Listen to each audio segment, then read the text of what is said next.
Yeah, I think, I shudder to think about what sort of the horrible experiences I had with so much sleep deprivation. Fortunately, I don't think that physicians train under nearly such extreme conditions today. I think 20 years ago, in 2003, the rules, at least in the United States, began to change, and I suspect that it's significantly different today. I don't think anybody would go through what we went through.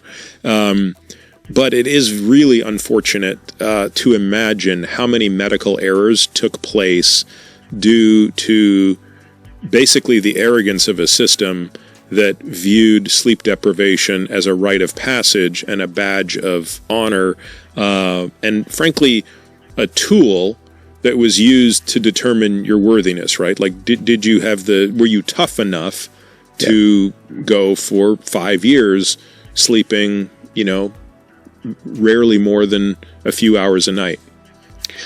But whether that's still in the medical industry, I still think that pervades lots of our culture today. The idea of going without sleep is a sign of passion. It's that hustle culture. Yeah, it's interesting. I mean, you guys would know this better than I do. I'm guessing that there are probably still some corners of the world where that's true.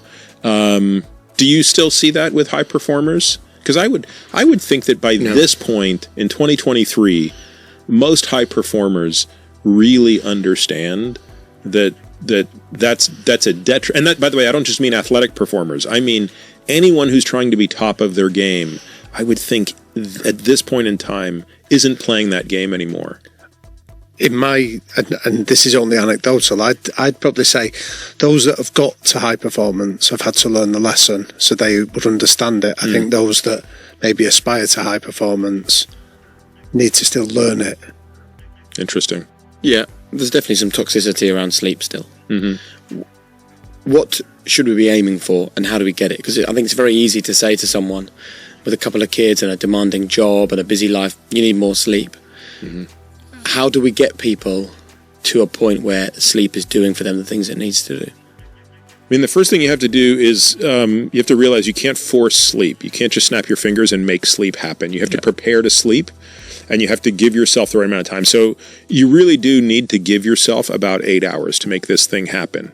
And if you can, in that, so meaning you got to really plan to have 8 hours to be in bed. 8 hours in bed? Yeah.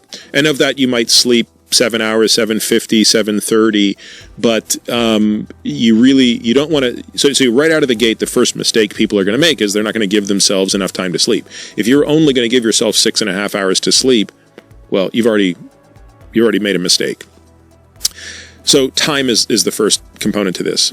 The second thing I think is you will make your life infinitely better if you can be quite consistent in when that 8 hours occurs and make it occur the same time every time, weekends included. So one of the big problems that young people have is something called social jet lag, where they have jobs, so they have to get up early during the week, but on the weekends they want to sleep in. And so they're dramatically changing their circadian rhythm between weekday and weekend.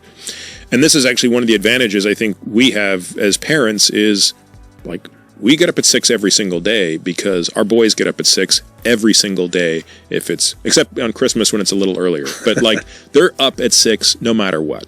And that's weekends too. So we're fortunate in the sense that we're just going to be up at the same time regardless.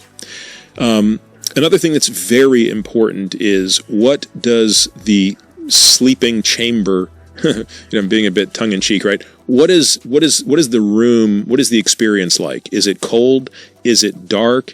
Is it otherwise unstimulating, right? All of this matters. You'd be amazed at how much distraction people can have in their bedrooms, how much light there can still be in the bedroom, how much they're doing in the bedroom that's not sleeping, and I get it. Sometimes you live in a city like London, or you live in a city like New York, where you have to also have your office in your room. And so you associate many things with being in the bedroom that go beyond sleeping. Yeah. But in an ideal world, you really just want to kind of keep that room dark, keep that room cold, and keep that room conducive to sleep. A very important thing is, how do you prepare to sleep? So it is not, so let's just say right up until this point, a person's like, I'm with you, Peter. I got it, man. I'm going to be 11 to 7 every day. I've got it dialed. Okay, if you do all of that stuff, great. But if you're on your phone checking social media until 10:59, and then you hop in bed and just check one more thing, and then put the phone next to you, you haven't prepared yourself to sleep. So you have a restless, racing mind as you try to go to sleep. That's just not going to make much of a difference. And by the way, a lot of people, I think, used to make a ton of hay about how you shouldn't be looking at any light or electronic surface before bed.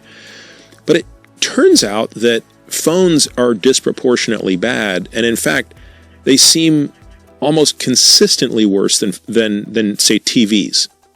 And you can't make the argument that the light is that much different.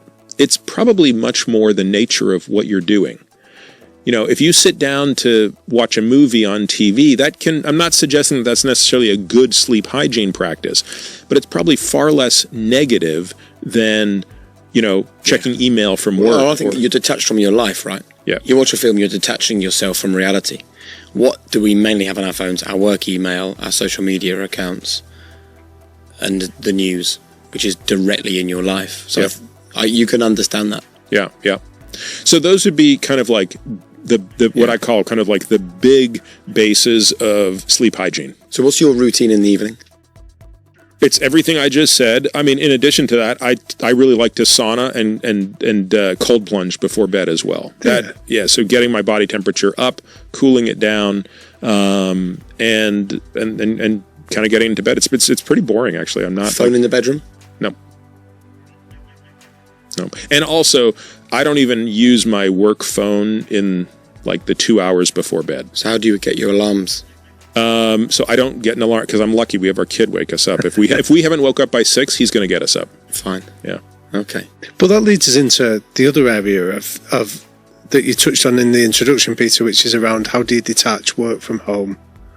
And for, like you say, for a lot of people, maybe the bedroom is also doubles up as the office if you're living in a flat in a big city. So it probably leads us to that next question, which is, what lessons and tips and hints have you learned about being able to create that clear demarcation?